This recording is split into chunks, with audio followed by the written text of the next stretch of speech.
Welcome back. This is going to be a quick video on the reasons that you should use jQuery and some reasons that you might not want to use jQuery. So in the intro video, I summarized jQuery as a JavaScript library that helps us do a lot of the things that we do already, and it just makes them easier. So you might be asking yourself a question after hearing that, which is, why would we not always use jQuery? It seems like if it makes our life easier and it helps us with all the common DOM manipulation features, we should just always use it. The truth is that it's a little bit of a debate in the developer community right now. So I'm going to start by talking about some of the reasons for using jQuery. Then I'll talk about some reasons why you might not want to use jQuery. And then I'll also talk about my own opinion and my experience teaching people to program where jQuery fits in best. Before we start here, I do want to point out this website, You Might Not Need jQuery. I'm showing this to you for two big reasons. The first of which is that it demonstrates that everything we can do with jQuery, we can do without it.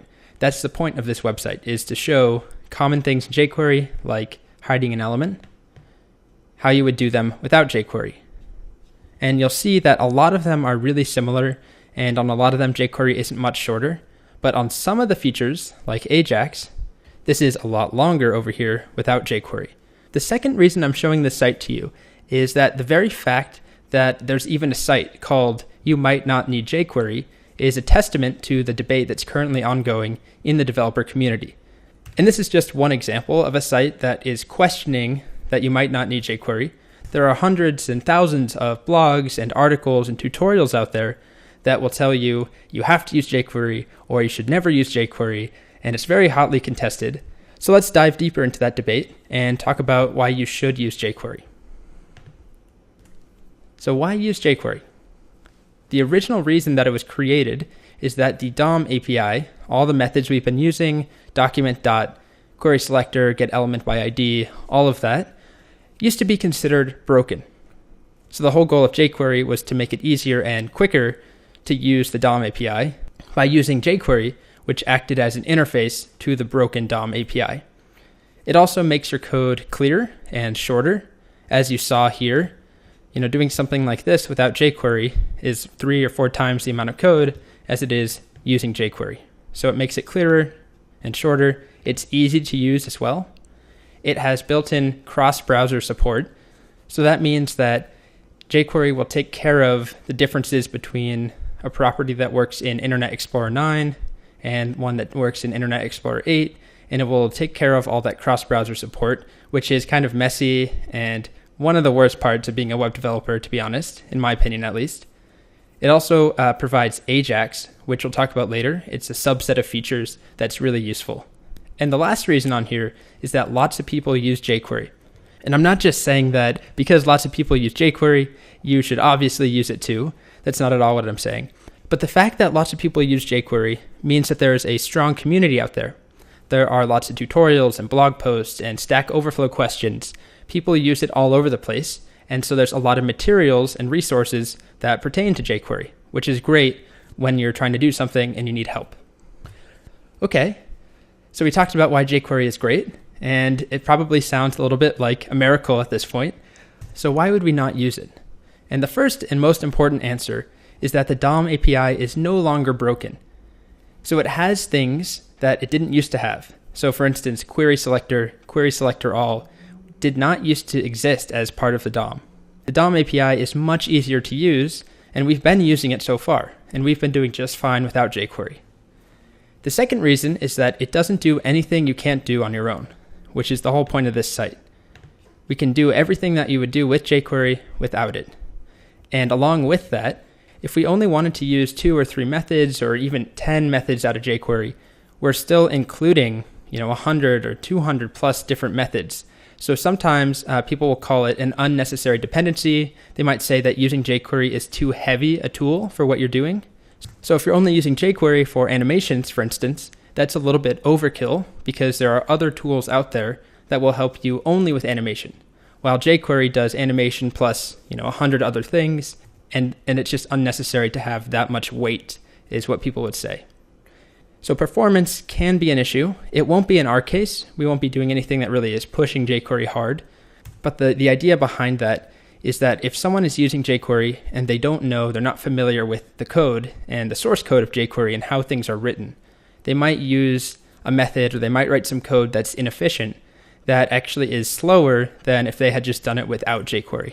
But as I mentioned, that's a little bit of a long shot for us. And the last reason is that lots of people are moving away from jQuery.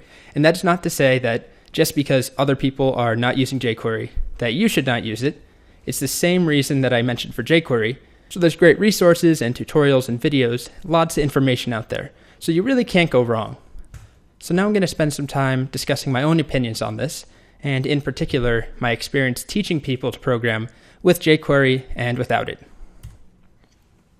When I first started teaching people to program and teaching people to become web developers, I would start with HTML and then CSS, and then I would go straight to jQuery. So I wouldn't do any of the stuff that we've been talking about in the last few units.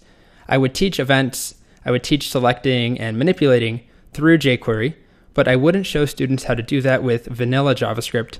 So vanilla.js or plain.js just refers to writing JavaScript without jQuery. So I didn't used to do any of that in the course. I would start with jQuery. And what I realized is that the developers that I was producing in the class were great developers, but if you took jQuery away, if they went to a company that was deciding they weren't going to use jQuery, which happened more and more, and my students would come to me and tell me this, my new job is awesome, except they don't use jQuery, just so you know. And I got that feedback a lot, and I realized that the students were dependent on jQuery. Obviously, by the end of the class, they were good enough where they could go learn vanilla.js and they could write code without jQuery. But the point is that their knowledge was centered around a jQuery-centric way of writing code. So after teaching people jQuery first for a few classes, I changed things around, and I started by teaching them vanilla JavaScript DOM manipulation first. So the things that we've been doing up until this point.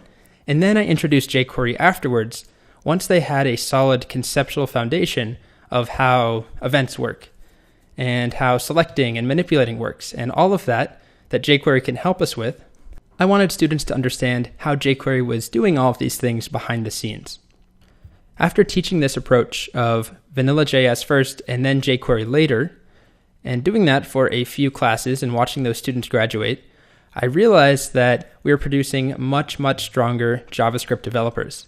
It wasn't just the fact that my students could take some code and write it in jQuery and also write the equivalent code without jQuery, but more importantly, I noticed that my students had a much stronger conceptual foundation of the DOM and DOM manipulation.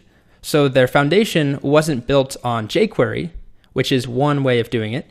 Their foundation was built on the concepts underlying jQuery, underlying vanilla.js. So it's a more unified approach where students understood at a deeper level how things worked, and they saw on one side, we can do this with jQuery, and on the other side, we can do it without jQuery.